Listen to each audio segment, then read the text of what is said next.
Assalamualaikum warahmatullahi wabarakatuh. Kembali lagi di channel Portal Dimensi dan tentunya masih bersama saya Kang Selamat di sini.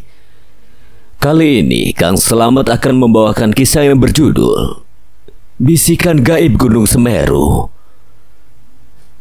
Cerita ini ditulis oleh Breo Bros 724 dan sebelum kita masuk ke ceritanya, buat kalian yang belum subscribe channel ini, tekan tombol subscribe-nya terlebih dahulu dan tekan tombol notifikasinya agar kalian tidak ketinggalan cerita terbaru dari Portal Dimensi. Gak usah berlama-lama lagi, langsung saja kita masuk ke ceritanya.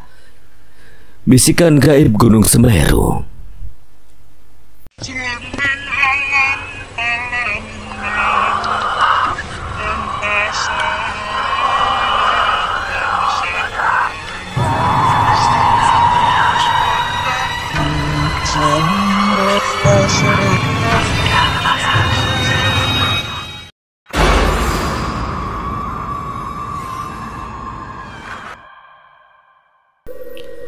Di bawah langit malam yang mulai menunjukkan warna gelapnya, di sana bertaburan bintang.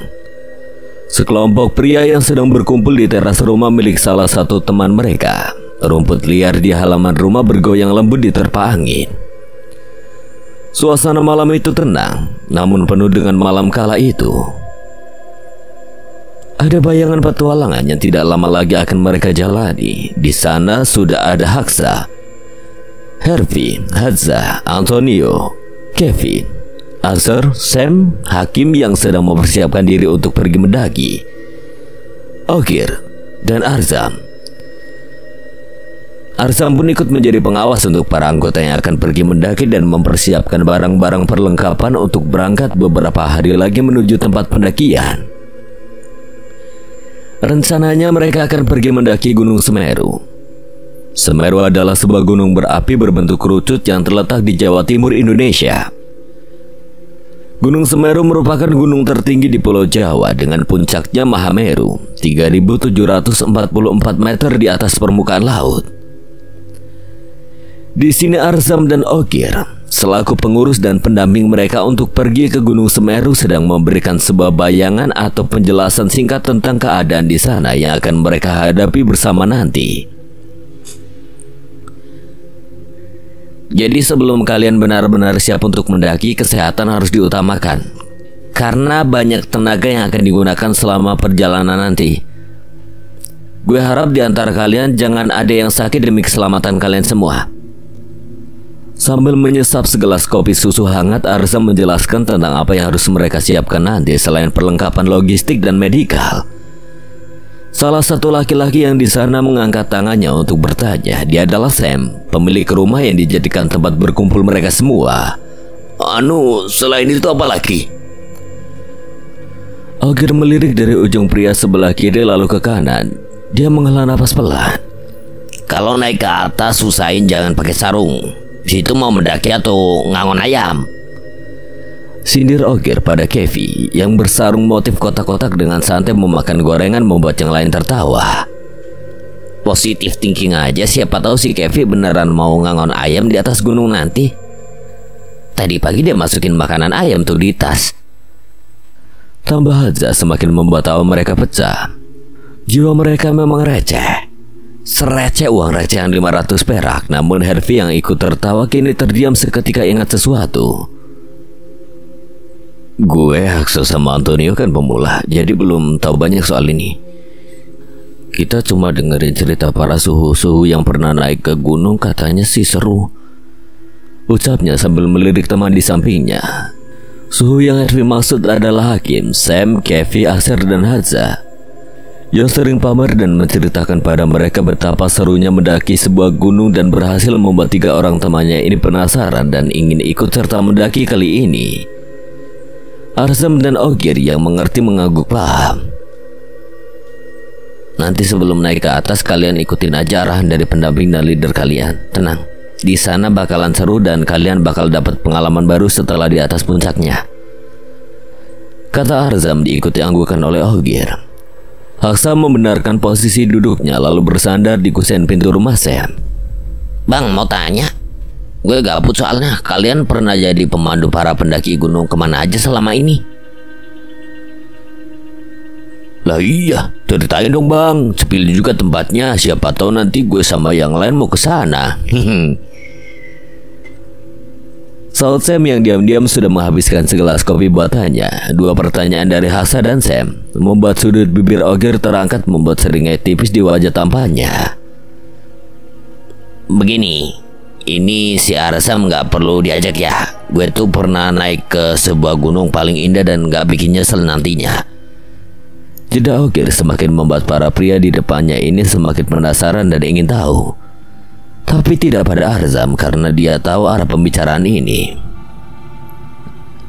Kemana bang? Buruan bilang. Asar tidak ingin menunggu lama lagi, dan hal itu semakin membuat senyum Ogier semakin lebar dan sombong karena berhasil membuat mereka ingin tahu. Jadi begini, gunung yang pernah gue datangi itu adalah Gunung Jan. Gunung yang ada di Jambi maksudnya? Udah ya? Ji, lanjut aja, jangan ngelantur mulu lu. Arsam tiba-tiba menyumpal mulut temannya menggunakan gorengan agar bahasan ini tidak melenceng. Dia tahu apa yang akan dikatakan oleh Ogier nanti akan berimbas amburadul ke pertemuan malam ini. Sirik mulu. Iri bilang aja. Sindir Ogier memutar matanya malas, membuat Arzam gemas ingin membekap mulut temannya itu. Ngapain iri? Udah malam ini, cepetan dong. Gue mau balik, besok gue mau beli beberapa barang persiapan yang kurang. Setelah Arzam mengatakan itu, membuat jiwa kesadaran Ogier kembali normal dan benar malam ini harus benar-benar selesai. Dan beberapa hari lagi mereka akan berangkat menuju base camp lalu memulai pendakian nanti. Ogier membuka tas kecil yang ada di sebelahnya lalu mengambil sebuah buku memo yang berisikan tentang perlengkapan dan hal-hal kecil yang telah dia catat agar tidak lupa. Untuk perlengkapan kayaknya makanan, kotak P3K, peralatan pendakian dan apapun yang ada di list sudah disiapin semua. Selama mengangguk, Ogier mencoret sebuah daftar di bukunya. Lalu dia meminta list perlengkapan milik Sam untuk kembali dia periksa untuk memastikan. Setelah menerima list tersebut, Ogier membaca satu persatu isi perlengkapan dari baris pertama hingga terakhir.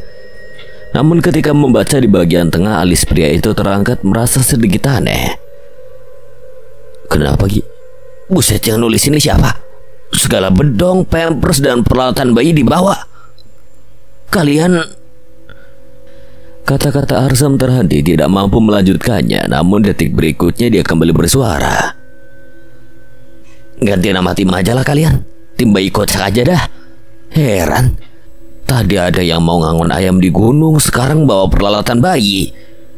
Keluar Arzam mengusap wajahnya berulang kali. Dia tidak marah melainkan syok. Baru kali ini dia menjadi pendamping dari tim penuh lawak dan kocak. Jadi gimana bang, peralatan bayi ditinggal apa dibawa? Antonio bertanya, bukan jawaban yang dia dapat melainkan buku milik Ogier mendarat tepat di kepalanya. Ya lu pikir sendiri di sana mau jagain anak siapa? Anak setan? Hilang sudah kesabaran Arzam yang ia junjung tinggi selama ini. Melihat Antonio menggeleng semakin membuat hidupnya miris. Ini baru pertemuan membahas tentang perlengkapan, belum pendakian sudah lelah. Sedangkan Ogier tertawa puas melihat ekspresi Arzam. Kasian banget Zam.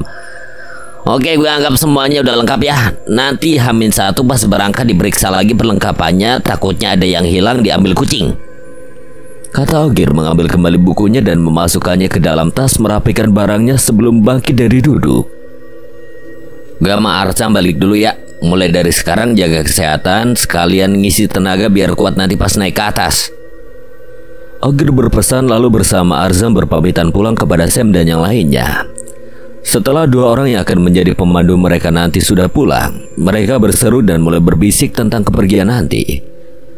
Terlihat dari wajah tidak sabar mereka dan penasaran sangat jelas di sana. Namun salah satu dari mereka hanya diam dengan wajah tidak berekspresi sama sekali dari awal pertemuan hingga berakhir. Bukan tidak suka atau malas untuk pergi, dia memiliki perasaan yang tidak enak tentang gunung yang akan mereka datangi nanti. Setelah melakukan perjalanan kurang lebih 40 menit menggunakan bis dari lokasi awal keberangkatan, tibalah rombongan pria tersebut di Pasar Tumpang. Pasar ini populer di kalangan wisatawan yang akan melakukan pendakian ke Gunung Bromo atau Gunung Semeru via Kota Malang. Karena bisa dipastikan akan transit di lokasi ini. Semua anggota sudah lengkap ya, barang-barang kalian gak ada yang ketinggalan kan? Coba dicek sekali lagi. Perintah Ogir, salah satu pendamping rombongan mereka. Bang, kan barang-barang kita di dalam ransel semua, jadi gimana cara ngeceknya? Semalam juga udah di-prepare dengan baik. Celetuk salah satu anggota dengan gantungan Luffy di ranselnya. Siapa lagi kalau bukan Hervey? Kocak, maksudnya Bang Ogir tuh barangnya mungkin ketinggalan di bis tadi. Tinggal mastiin doang pakai nanya. Kayak wartawan lu. Lah, baru juga nanya sekali doang. Sensi amat lu, kayak mama gak dapet arisan. Ibu Hervey membalas ucapan Aser yang seketika membuat seluruh rombongan tertawa.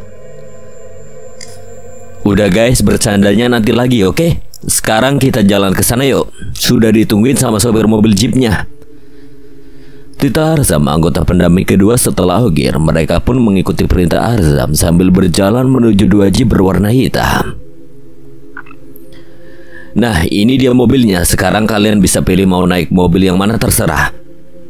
Karena anggota mereka berjumlah 10 orang, maka mereka pun akan terpisah menggunakan dua jeep yang berbeda. Mobil pertama diisi oleh anggota pendamping Ogir, Anton, Hervey, Haksa, dan Hakim. Sedangkan di mobil kedua ada anggota pendamping Arzam, Kevi, Sam, Aser, dan Hadza. Perkiraan jarak yang akan mereka tempuh dari Pasar Tumpang menuju basecamp di Desa Ranupani kurang lebih 1,5 jam. Untuk menghindari rasa bosan yang berlebih, mereka pun menghabiskan waktu dengan bersendaguro di dalam mobil. Seperti halnya suasana berisik yang terdengar dari dalam mobil pertama. Seperti Hervey si paling berisik, ia berulang lagi menyanyikan lagu Simsimia. Vi, lu keturunan Inggris Jawa apa gimana? Gak ada ceritanya lirik Simsimia jadi hae jos anjing. Ucap Bang Ogir yang sedari tadi memperhatikan dari kaca spion penumpang depan tertawa geli. Anton yang sedang minum refleks memuncratkan air dari mulutnya hingga mengenai wajah Hakim yang berada tepat di hadapannya. Buset Anton, lu kira gue tanaman yang harus disiram gitu ah?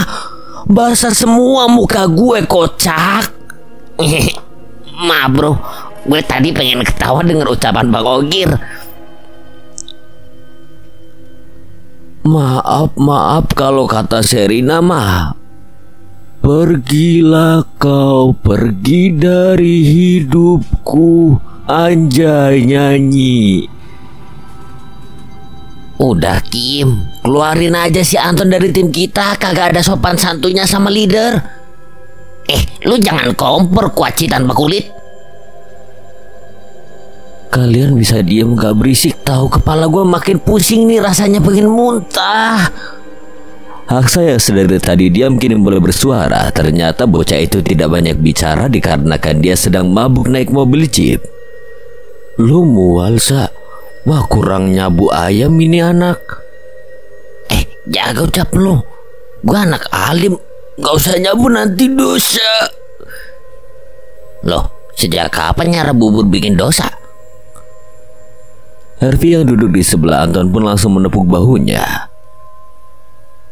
Buat yang paham-paham aja Ton, si Haksa kan manusia zaman Paleotikum, jadinya dia anjir sakit kamret. Kok lu nendang kaki gue?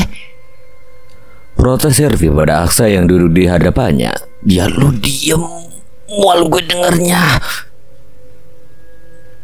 Hidup itu harus diselingi candaan sa. Kalau nggak ada candaannya horor. Kayak muka lu. Seakan tak takut, Hervey malah terus menggoda Haksa. Lu mau gue tendang lagi, Vi? Udah stop. Gue turunin juga lu pada. Mending nikmatin pemandangan yang ada tuh, biar bisa refreshing. Sekalian tenaga kalian dihemat buat mendaki ntar malam. Ogir menimpali yang langsung dijawab anggukan kepala oleh semua anggota. Siap bang. Sementara itu berbeda dengan suasana di mobil pertama yang sangat ramai. Keadaan di mobil kedua justru terlihat lebih tenang. Arzam yang duduk di bangku depan cenderung lebih asik berbincang dengan Pak Sofir. Kevin dan Hadza yang duduk saling berhadapan di dekat pintu belakang mobil jeep lebih memilih diam sambil menikmati kegiatan mereka. Kevin asik bermain ponsel sambil memakai earphone di telinganya. Begitupun Hadza yang sibuk mengabadikan foto dengan kameranya selama perjalanan. Diam-diam baik guys. Udah pernah ngopi belum? Ngopi ngapa ngopi? Asar mencoba mencairkan suasana yang sunyi. Penumpang di sini emang kebanyakan kaum introvert agaknya. Nah, kita belum nyampe puncak Mahameru aja udah kerasa bener horornya. Timbal Sam yang duduk berhadapan dengan Asar. Maksudnya gue setan gitu bang? Lah, Vi, lu bukannya pakai earphone, kok bisa denger gue ngomong ya? Dipakai doang bang, tapi nggak ada musiknya. Anjay, sejauh ini yang paling sombong. Ledek Asar dengan gaya tengilnya, sedangkan Kevin hanya tersenyum simpul. Oh iya guys, nanti kalau kita udah sampai di base camp jangan lupa ucapin assalamualaikum ya. Pinta aja kepada teman-temannya. Biar apa? Biar soleh. Anjing si Aca jarang ngomong, tapi sekalinya ngomong pengen gue tempeleng. Sam berbicara dengan logatnya yang lucu, sontak membuat seluruh penumpang di dalam mobil seketika tertawa. Bang, lu navigator kan? Ntar kalau jalan gue di belakang lu ya, takut nyasar. Lu pengen gue lempar ke kawah Semeru apa gimana? Lu kan sweeper kocak, ya di belakang lah. Wih, lupa. Kayaknya gue mulai lelah, mau merem bentar deh. Bye all, makasih buat waktunya ya. Asar menyamakan posisinya di kursi penumpang sambil mulai memejamkan mata. Yang lain juga istirahat guys, walaupun cuma bentar juga lumayan. Perjalanan di awal terasa begitu tenang dan santai. Di sepanjang jalan terpabang jelas tumbuhan hijau yang membuat jalan sekitar terlihat begitu asri. Namun setelah beberapa menit mobil melaju dapat terlihat kondisi jalan yang sempit dan menanjak. Dalam situasi seperti ini keahlian sopir sangat diutamakan. Meleng dikit bisa sampai ke beda alam. Tak terasa 1,5 jam perjalanan ditempuh. Kedua mobil jeep tersebut telah sampai di area base camp Desa Ranupani. Para rombongan turun bergantian sembari membawa barang bawaan masing-masing. Oke semuanya, puji syukur sekarang kita udah sampai di base camp dengan aman dan selamat. BTW kondisi kalian semua masih oke kan? Tanya Ogir selaku pendamping, sontak mereka pun menjawab. Aman bang. Good, manfaatkan waktu sebaik mungkin selama di base camp nanti sebelum kita mulai mendaki. Buat yang mau istirahat sejenak boleh, sama jangan lupa makan dulu sebelum mendaki buat ngisi stamina kalian. Paham semuanya? Ayo guys, kita jalan menuju base camp sekarang. Ajak Arzam yang disertai anggukan dari semua anggota. Akhirnya rombongan pun sampai di base camp dan beristirahat sejenak sambil memeriksa kembali barang bawaan mereka. Setelah beristirahat sejenak di base camp, rombongan mulai mempersiapkan diri untuk pendakian. Semua perlengkapan diperiksa ulang, mulai dari jaket tebal, tenda hingga makanan ringan. Ogir terlihat serius memberi pengarahan terakhir. Jangan sampai terpisah ya. Tetap jaga komunikasi. Kalau ada apa-apa bilang langsung, jangan diam-diam. Kita jalan pelan aja, jangan buru-buru. Rombongan akhirnya memulai langkah pertama mereka. Jalan setapak itu sempit, dipenuhi akar pohon dan dedaunan basah dengan kesan horor yang semakin lama semakin dingin mencekam. Suasana hutan mulai menyelimuti mereka. Udara semakin dingin dan suara alam mendominasi. Kicauan burung perlahan tergantikan oleh gemerisik dedaunan yang bergerak tertiup angin.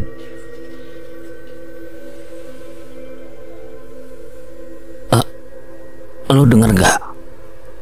Terdengar bisikan pada Haksa. Haksa mengucapkan itu kepada Hervi yang berjalan di depannya. Apa sih Sah? Tadi kayak ada yang manggil nama gue tapi suaranya kecil gitu.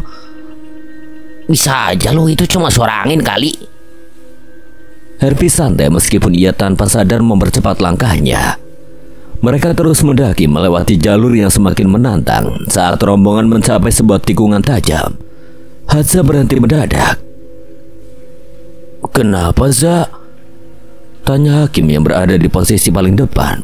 "Enggak kok, cuma tadi kayak ada bayangan hitam nyebrang di depan gue." Bisa jadi hewan, Za. Sering tuh ada kera atau musang lewat sini. Balas Antonio menenangkan meski tatapannya sempat terpaku beberapa detik ke arah yang ditunjuk Hadza. Pendakian berlanjut, namun suasana terasa lebih sunyi dari sebelumnya. Bahkan Hexa yang biasanya cerewet ikut terdiam. Ketika mereka berhenti di sebuah batu besar untuk beristirahat, Aser memandang sekeliling sambil meremas botol air minumnya. "Lu sadar gak kalau jalan ini kayak gak ada habisnya? Padahal tadi Ogir bilang harusnya kita udah dekat pos 1. Saya melihat peta di tangannya dan mencoba mencari titik koordinasinya. Iya, aneh juga ya. Tapi mungkin kita jalan lebih lambat dari rencana. Tiba-tiba terdengar suara gemerisik dari semak-semak di dekat mereka dan semua langsung berhenti berbicara. Cuma hewan kali. Arsa mencoba memecah kecanggungan, namun ekspresi wajahnya jelas menunjukkan ia juga tegang. Ogir mendekati semak itu menyorotkan senter kecil dari sakunya. Tidak ada apa-apa, hanya daun-daun basah. "Kita lanjut aja, jangan banyak pikiran aneh." Ucapnya dengan nada tegas meskipun ada nada khawatir yang tidak bisa disembunyikan. Mereka melanjutkan perjalanan dengan langkah lebih cepat, berharap segera sampai di pos 1 sebelum gelap sepenuhnya. Namun di sepanjang perjalanan, beberapa dari mereka merasa seperti diawasi. Haksal bahkan bersumpah ia mendengar langkah kaki tambahan di belakang mereka. Meski saat ia menoleh tidak ada siapapun di sana. Hakim yang memimpin di depan memutar kepalanya sebentar untuk memastikan kelompoknya tetap kompak. "Arzam, Ogir, pastikan semua anggota tetap di barisan, jangan ada yang ketinggalan." "Haksa, Hervi, Hadza, tetap di tengah, jangan melambat." Sementara itu, Aser sang sweeper tetap berada di posisi belakang, matanya terus mengawasi jalan setapak di belakang mereka. Meski terlihat tenang, ia merasakan sesuatu yang aneh sejak tadi. "Gue yakin ada yang ngikutin kita nih." Gumamnya pelan, namun ia memilih untuk tidak mengatakannya kepada yang lain. Khawatir justru akan membuat mereka panik. Di tengah perjalanan, Sam yang bertugas sebagai navigator tiba-tiba berhenti.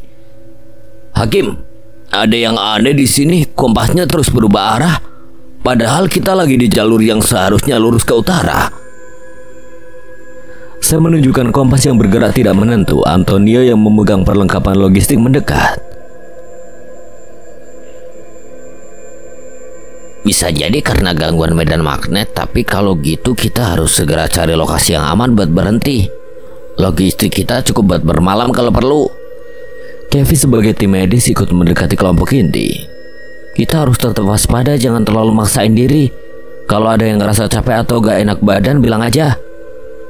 Namun sebelum mereka sempat memutuskan langkah selanjutnya, Haksa yang berjalan di tengah tiba-tiba menghentikan langkahnya.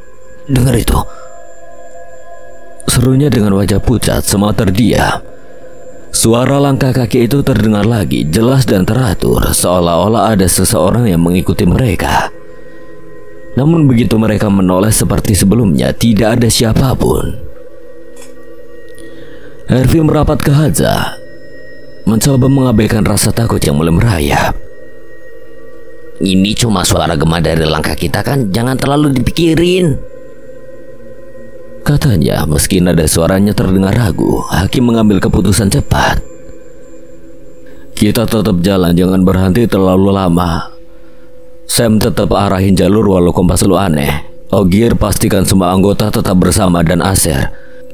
Kalau ada yang benar-benar muncul dari belakang, beri tanda langsung." Mereka kembali melangkah, kali ini dengan langkah lebih cepat, namun suasana di sekitar mereka semakin berat. Udara terasa dingin dan hutan seolah menjadi semakin gelap meskipun matahari belum sepenuhnya tenggelam. Arzam berjalan mendekati Hakim. "Ini kayaknya bukan jalur biasa, Kim. Gue yakin sesuatu lagi mempermainkan kita. Gue juga ngerasain, tapi kita nggak punya pilihan. Pos 1 tujuan terdekat. Kita semua harus sampai ke sana sebelum sesuatu yang lebih buruk terjadi." Namun saat langkah mereka semakin cepat, suara itu justru semakin dekat. Aksa. Dan kali ini bukan hanya suara langkah kaki, terdengar bisikan samar seperti memanggil salah satu nama mereka. Aksa. Aksa terdiam, wajahnya pucat pasi. Lo dengar nggak? Lo pada dengar itu kan? Tidak ada yang menjawab, namun tatapan mata mereka yang saling bertemu sudah cukup untuk menyampaikan bahwa semuanya mendengar bisikan itu. Setelah gangguan yang terjadi ditambah drama kompas milik Sam yang error, perjalanan mulai tenang dan kompas milik Sam sudah mulai normal kembali. Walau rasa takut dan was-was masih menyelimuti mereka, terutama pendaki pemula, siapa lagi jika bukan trio H, Haksa, Herfi, dan Haza.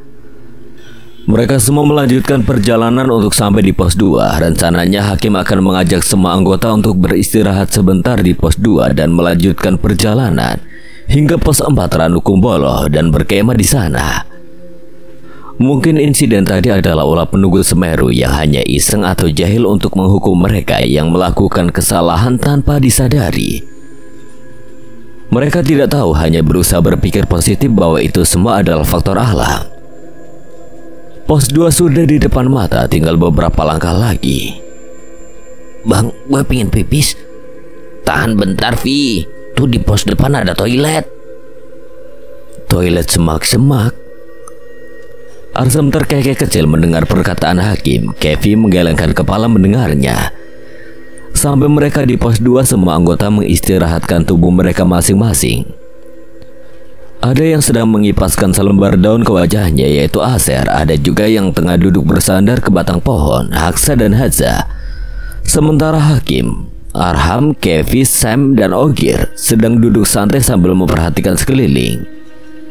Jangan tanya Herfi dan Anton di mana, rupanya Anton pun sama dengan Herfi. Sekarang mereka sedang di semak-semak, bukan melakukan hal yang bejat, hanya sedikit menyiram rerumputan di Semeru. Hari sudah gelap, tapi ini belum terlalu malam. Saya melihat jam di tangannya. Jam 7, Kim, ucapnya pada Hakim. Udahlah, cukupkan istirahatnya? Tanya Hakim pada anggotanya. Mereka serempak mengangguk. Cukup bagi mereka beristirahat 1 jam di pos 2 dan akan melanjutkan perjalanan hingga pos 3. Diperkirakan akan menghabiskan waktu 2 jam hingga sampai ke pos 3 yang berarti jam 9 malam. Sebelum mereka melanjutkan perjalanan, Arzam mengangkat kameranya. Ayo foto dulu buat kenang-kenangan. Gaskan, Zam. Ayo semuanya kita foto dulu sebelum tuh kamera dikandangin ke tas sama si Arzam. Sebelum melanjutkan ucapannya, Ogi melirik Hakim sambil tersenyum penuh arti. Ya, ia ingat betul pengalaman pertama Hakim dulu di pos 2 ini saat melakukan selfie.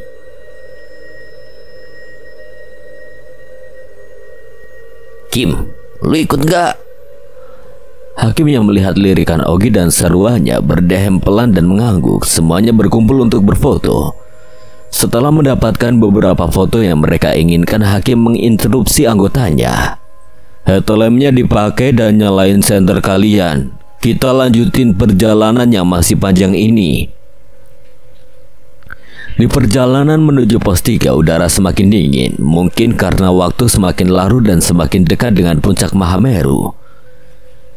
Dari sudut matanya, Hakim melirik Arzam yang menengok ke samping dan langsung menundukkan kepalanya sambil bergumam pelan seperti merafalkan doa. Karena penasaran, Hakim pun ikut menengok. Tidak ada apa-apa, hanya gelap dan bayangan pepohonan yang tersorot headlampnya. Tapi ketika Hakim memejamkan penglihatannya, sesosok wanita dengan baju putih kotor yang tengah berdiri di antara pepohonan. Hakim dapat lihat jemarinya yang panjang dan kotor serta tangannya yang dipenuhi luka dan nanah tengah memperhatikan mereka. Tenggorokannya seperti tercekat. Hakim langsung mengalihkan pandangannya dan fokus ke jalur pendakian.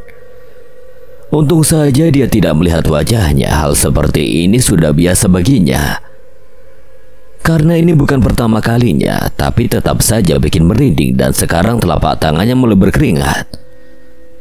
Melihat Hakim yang menengok ke arah yang sama dengannya, Arzam pun sedikit melebarkan langkahnya agak lebih dekat dengan Hakim.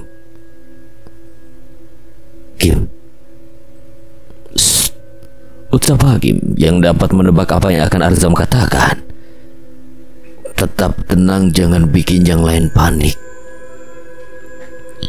Pos 3 di depan mata karena tenaga mereka masih cukup untuk melanjutkan perjalanan dan tidak ada yang mengeluh lelah.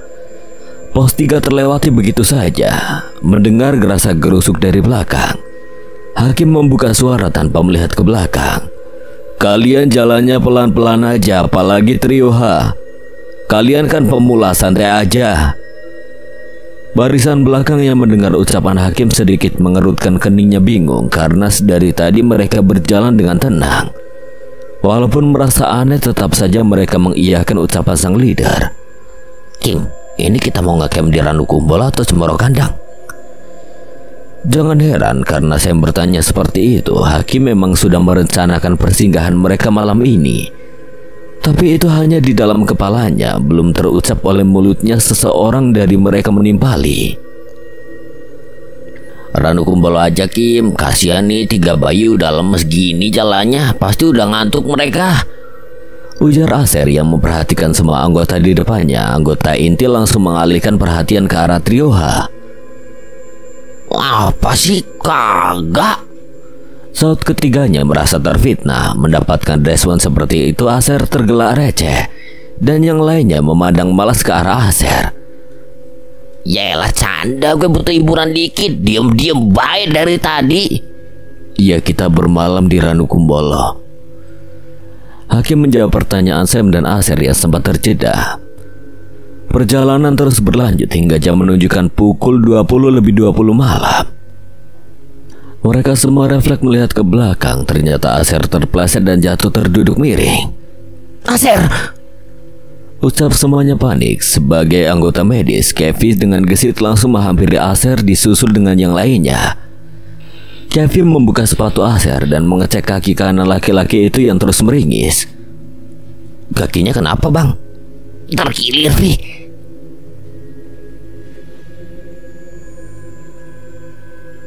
Gue urut Aser, tahan dikit.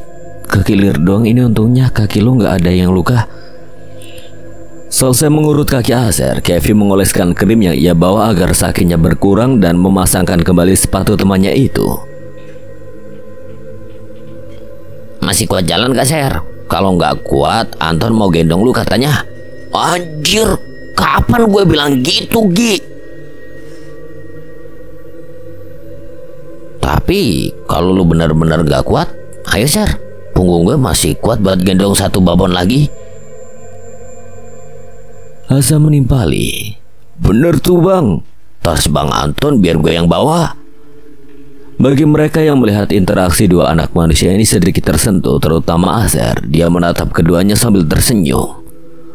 Makasih Ton. Bisa, tapi gue gak apa-apa. Gue masih kuat, bentar lagi kan kita sampai di Ranukumbolo. Gue bisa istirahat di sana, paling besok juga sembuh. Makasih juga Kev, bisa bantu gue berdiri. Tanyanya ke sang medis. Kevin mengangguk dan membantu Aser berdiri sekalian memapa pasiennya itu. Tujuan kita mendaki bukan untuk sampai ke puncak, tapi untuk menikmati yang namanya kebersamaan. Kalau kaki Aser besok masih sakit dan jalannya pincang, kita pulang. Aser yang mendengar itu merasa tidak enak dengan anggota yang lainnya jika harus pulang sebelum menapak di Mahameru. Gue gak apa-apa, ini aja cuma ngilu dikit, udah gak sakit kok. Saut Aser yang yakin. Hakim tersenyum tipis dan mengangguk kecil menanggapinya. Ke-10 laki-laki itu kini tiba di Ranukumbolo. Gelap malam tidak berarti apa-apa bagi Ranukumbolo, apalagi di pinggir genangan raksasa yang tenang itu. Banyak pendaki yang bermalam atau mengunjungi yang sekedar ingin menikmati pesona Ranukumbolo di malam hari dengan tenda warna-warni dan lampu-lampu kecil yang menyala di sekelilingnya. Sangat ramai. Ayo semua kita bikin tenda terus makan, abis itu tidur. Aduh, gue jadi makin lapar nyium bau mie instan di sini. Ucapan Hakim diakhiri dengan keluhan. Semuanya terkekeh geli mendengar ucapan sang leader. Rupanya dia menahan lapar sedari tadi. Karena mendengar suara ramai dari belakang, Aser menengok dan melihat segerombolan orang yang memasuki area Ranukumbolo. Sepertinya mereka juga kelompok pendaki, hanya saja lebih banyak dari kelompoknya ini. Aser menatap Ogir, Arzam, dan Kevi yang masih memapa dirinya. Bang, tadi gue yakin banget kalau di belakang gue nggak ada siapa-siapa. Cuma kelompok kita doang pas di jalur. Mungkin mereka lewat jalur lain kali, Ser. Aser mengangguk atas ucapan Ogir. Ia mencoba berpikir positif. Di tempat lain mereka sudah mencoba untuk membuat tenda dan api unggun. Namun sekali lagi, Haksa yang sedang berada di pinggiran tenda untuk memastikan bahwa tenda bantuan tidak akan terbang dan kencang, kembali mendengar bisikan yang kali ini lebih jelas lagi. Haksa, di sini Haksa, aku di sini. Suara itu sontak membuat Haksa berlari menuju Ogir dan Arzam yang baru selesai mengantarkan Aser ke tenda yang sudah disiapkan oleh Hazza dan Sam untuknya. Bang, pulang bang, gue mau pulang bang. Bang Ogir, Bang Arzam. Ia berteriak kencang dan langsung melompat sembari memeluk Ogir. Nafasnya tercekat, detak jantungnya sudah berdetak lebih cepat tak karuan. Mata sebening kristal itu meneteskan air mata akibat ketakutan. Dia gemetar hebat. Sesekali Arzam yang berada di dekat mereka mengusap punggung lelaki manis itu. Hakim datang membawa air putih untuk Haksa dan ikut menenangkannya sembari memberi air untuk diminum. Minum dulu, Sah. Bismillah, nanti baru cerita lu kenapa. Mereka yang ada di sana hanya bisa saling pandang dengan raut wajah takut, cemas dan gelisah. Ditambah lagi suasana malam ini yang mencekam dan beberapa orang-orang aneh seolah tidak peduli dan asik sendiri dengan kegiatan mereka. Padahal jelas-jelas jika teriakan Haksa tadi sungguh membuat siapapun yang mendengarnya merasakan apa yang dia rasakan.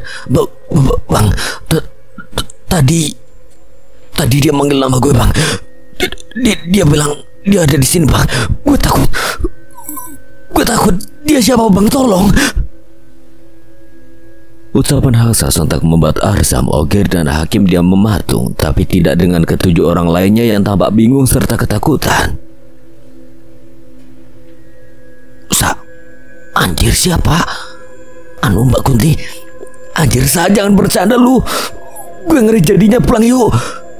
Perkataan Hervi seakan tepukan yang membuat Arzam tersadar dan langsung menjelaskan pada mereka bahwa hal ini mungkin hanya bagian halusinasi mereka yang disebabkan karena rasa lelah. Malam ini semuanya tampak menegangkan, tapi atas perintah leader mereka, Hakim, mau tidak mau malam ini akan tetap bermalam di sini. Selain Haksa yang sedang tidak baik-baik saja dan Aser pun sedang terluka. Sesuai rencana mereka akan tidur berbaris dalam satu tenda besar yang sudah tersedia. Muat tidaknya mereka akan bergantian berjaga nantinya. Pagi itu, udara Gunung Semeru dingin seperti es yang mencair. Syukurlah semua tampak sudah melupakan kejadian yang terjadi semalam. Oke guys, kita bisa nih. Ranu Kumbolo udah gak jauh lagi, seru Hakim dengan gaya bicara yang selalu percaya diri. Padahal kami semua tahu dia tidak tahu jalurnya. Cuma 2 jam kok, santai aja. Emang bisa? Ini gunung bukan mall, bro. Kita nggak lagi naik skuter. Jangan sampai nanti tiba-tiba ada yang jadi setan pendaki ya. Nggak usah lebay lah, Vi. Cuma naik gunung doang, kalau ada setan kita ajak nongkrong aja, Hervi. Ogir menenteng tremoskopi yang sudah jadi senjata rahasia. Sok-sokan bener lu, Ogir.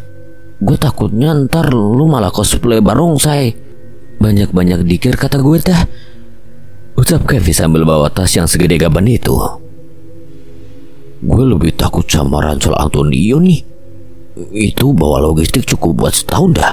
Kayak orang yang habis diusir bininya aja. Hazza tertawa sambil melihat tas gede Antonio. Sampai Ranu Kumbolo kita udah kelaparan duluan. Cuma lihat tas lu, Antonio. Ledek Haksa ikut-ikutan. Santai-santai. Ini semua demi kenyamanan kita, guys. Jangan sampai ada yang kelaparan di tengah jalan. Wah, perhatian banget nih Dede Antonio. Mau gue gendong aja tah, Dek? Jalan menuju Ranu Kumbolo dimulai dengan santai. Tapi semakin jauh kami masuk ke dalam hutan, suasana mulai berubah. Suara angin yang tadinya cuma berdesir jadi semakin aneh dan pohon-pohon besar seperti menutup jalan kami makin gelap. Kok makin sunyi ya? Dulu gue pikir hutan itu rame, ada suara burung segala, ini kok malah sepi banget. Lu pikir hutan ini pasar ah? Kalau mau rame mah ke pasar malam aja, Gi. Aduh, gue sih bawa peta, tapi kenapa kayak kita malah makin jauh dari Ranukumbolo ya? Lah kocak, yang bener aja. Lu beneran bisa baca peta nggak sih? Ini kalau kita tiba-tiba nyasar ke Bali salah ini orang ya. Sam bawa peta tapi kayak bawa beban hidup. Gue sih lebih percaya kalau kita cuma follow insting aja ya. Daripada follow insting, mending follow aja tuh si Ogi. Lu lihat aja tuh langkahnya kayak orang bener, ucap Asyar sambil melihat Ogi berjalan tanpa ragu. Suara langkah kaki kami jadi terdengar aneh. Bukan suara kami, tapi suara lain yang mengikuti kami berjalan dari arah belakang. Lu pada denger kagak? Kayak ada yang ngikutin kita dah. Jangan panik aja. Itu cuma suara angin lewat daun. Gue gak yakin deh, itu kayak suara langkah kaki tapi gak ada orang. Udahlah, kita jalan aja. Kalau ada setan suruh bawain tas gue dah. Guys, mending kalian jaga congor kalian itu dah. Ingat kita lagi di gunung, bukan di warkop. Kevi agak khawatir. Tiba-tiba suara langkah itu semakin jelas, semakin cepat, seperti ada yang mengikuti kami. Bergerak dengan ritme yang sama tapi selalu lebih cepat. Kami berhenti sejenak saling memandang. Jangan bilang ada yang ngikutin dah. Gue belum siap mati muda nih. Kalau ada yang mau nyerang gue, siap perlawanan pakai bumbu Indomie nih. Lu jangan sok berani Antonio, paling ntar lu ngibrit duluan. Kita di sini bukan buat masak mie, kocak. Kita di sini buat survive. Ayo jalan. Kita harus cepat-cepat sampai Ranukumbolo sebelum malam. Jangan lihat-lihat ke belakang, pokoknya jalan.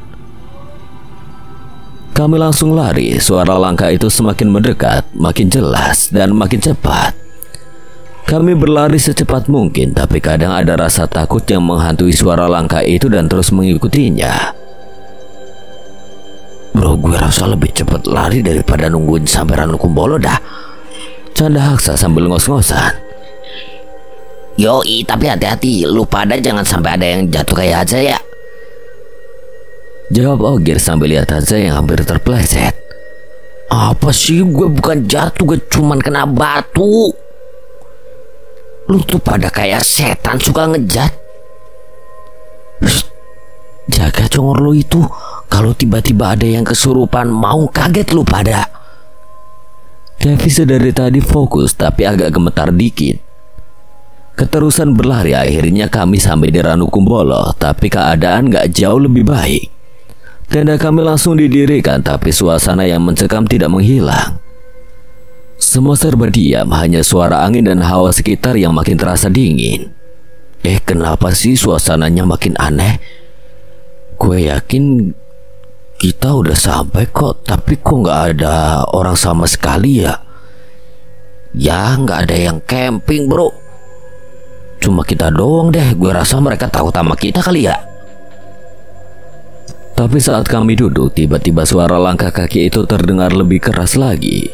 Dan lebih jelas dari sebelumnya. Kami langsung melotot ke arah suara itu. Jangan bilang ini hantu deh. Ini anak dari tadi hantu mulu. Itu cuma pohon anjir Antonio. Lu bawa misi jadi aromanya mungkin kecium sama pendaki lain. Gue kira ada yang nyeremin, tapi kayaknya itu cuma bayangan pohon. Bayangan pohon? Lu lihat pohon yang bisa jalan? Semua langsung diam. Hutan sekitar kami makin gelap, bahkan suara alam pun jadi aneh. Semua mata melirik ke arah pohon-pohon yang ada di sekitar danau. Udah jangan banyak mikir. Tenang, gak ada yang bisa ganggu kita. Ya benar, siapa yang berani sama kodam pemuda Pancasila kayak lu? Tapi kalau setan datang sembunyi aja di ketek gue. Jangan takut, gue siap baca ayat kursi. Ayatnya gue baca, kursinya gue lempar ke muka lu. Dari tadi setan mulu kunyuk. Dan malam itu, walau dengan ketegangan yang gak hilang, kami tetap tertawa walaupun rasa takut ada. Gak ada yang bisa mengalahkan kebiasaan kami untuk bercanda bahkan di tengah hutan yang mencekam. Setelah sudah cukup beristirahat untuk melanjutkan perjalanan malam ini menuju puncak, Ogir dan Arzam selaku pendamping menyuruh yang lain untuk segera berkemas karena sudah larut malam. Pendakian dilakukan tengah malam karena saat berada di puncak kita tidak boleh berlama-lama, yang artinya tidak boleh lebih dari jam 9 pagi. Hal itu disebabkan oleh kawah Jonggring Saloko yang terletak beberapa di hadapan puncak seringkali mengeluarkan gas beracun juga aliran lahar. Gas beracun yang biasa disebut dengan wedus gembel. Selain itu pada jam 9 ke atas perubahan arah angin membuat gas beracun ini berada tepat di puncak gunung. Itulah kenapa pendaki tidak boleh berlama-lama di puncak. Woi, posnya lompat-lompat, Cok. Tiba-tiba Arzam berteriak karena Hakim yang susah dibangunkan saat ini.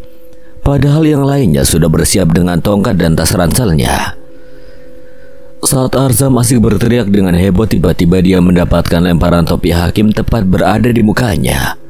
Udah diam, gue udah bangun ini, nanti pocongnya beneran datang gimana? Hakim langsung bangun dari tidurnya dibantu Kavi yang cuma menarik beberapa helai rambutnya saja. Sementara di dimensi lain, lu dengar ada seseorang yang manggil kita gak sih? Aduh, kok gue merinding ya. Bisik pocong yang sedang ngopi di pinggir danau. Dia melirik teman perpocongannya itu dengan takut. Akhirnya mereka berdua saling berteriak ketakutan. Kembali ke perjalanan. Bang, gue kok ngeri ya. Kenapa nggak ada suara hewan di sini? Bahkan suara detak jantung Ogir sampai kedengaran. Anton menyenggol Hervi yang sedang memakan pisang hasil maling tadi. Alhasil pisangnya jatuh dan keinjek oleh Hadza yang sedari tadi paling semangat untuk sampai di atas puncak. Lu tau gak sih, Vi? Kata guru gue dulu tuh, kalau nggak ada bunyi serangga di gunung atau hutan, artinya kita udah berada di alam lain, Cok. Maksudnya di sini banyak makhluk halusnya. Coba pikir, hewan aja gak berani masuk ke sini karena udah dihuni sama hantu. Ucap Hervi panjang lebar yang didengar oleh Aser dan Haksa yang berada di belakangnya. Udah, lagi di perjalanan juga malah cerita kayak gitu. BTW, gue mau di depan aja. Kalian semua minggir. Haksa bergegas untuk menyalip teman-temannya karena dia sendiri juga merasa takut habis mendengar cerita dari Hervi dan kembali mengingat suara gaib yang dia dengar waktu itu. Beberapa jam sudah dilewati dengan menaiki beberapa bebatuan curam serta tanah yang licin karena berpasir, dan saat ingin sampai berada di puncak, asap putih tiba-tiba datang. Ternyata kawah Jonggring Saloko muntah dan membuat nyali mereka bersepuluh menciut untuk melanjutkan perjalanan kembali. Tetapi dengan segala niat dan tekad mereka pun dengan siap kembali melanjutkan perjalanan yang dipimpin oleh Ogir. Sehari setelah pendakian, mereka berkumpul kembali di warung kopi Wabre yang tidak jauh dari rumah Sam dan bisa dibilang tempat nongkrong favorit mereka. Lelah dan puas bercampur aduk sambil menikmati hidangan hangat. Mereka bernostalgia tentang apa yang terjadi saat pendakian kemarin. Gue masih ingat banget gimana Anton nyembur muka gue pas di jeep. Kalau nggak lagi di mobil udah gue ajak tanding sih lu, Ton. Tanding ludo tapi. Celetuk Hakim di sela-sela cendagoro mereka. Tiba-tiba Hervi mengeluarkan sebuah kamera yang penuh dengan foto-foto pemandangan indah yang mereka lewati selama pendakian. Lihat nih guys, gue banyak nemu harta karun pas kita mendaki kemarin. Mana? Coba lihat, Vi. Antusias Hadza yang notabene memang suka dengan hal-hal yang berbau pemandangan alam. Karena sangat serunya obrolan mereka, tidak terasa hari sudah mulai gelap. Arzam berinisiatif untuk membuat api unggun untuk sekedar menghangatkan badan. Wah, kira-kira ada ayam gak nih buat dibakar ya? Ada no ayam tetangga, jawab Uwa selaku pemilik warkop tertawa dengan kumis tebalnya. Semua orang tertawa geli mendengar jawaban Uwa. Mereka berkumpul di sekitar api unggun dan masing-masing dari mereka menuliskan pengalamannya dalam sebuah jurnal. Mereka merenungkan tentang pentingnya kerjasama tim, kekuatan fisik dan mental, serta menghargai alam, terutama Haksa, Herfi, dan Hatsa yang baru pertama kali mendapatkan pengalaman mendaki. Mereka juga menyadari bahwa pendakian ini telah mengubah pandangan mereka tentang hidup.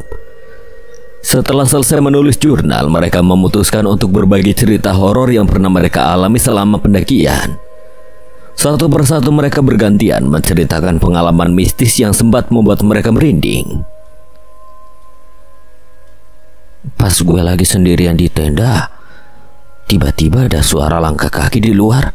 Gue pikir itu salah satu dari kalian, tapi pas gue keluar nggak ada siapa-siapa. Itu mah biasa.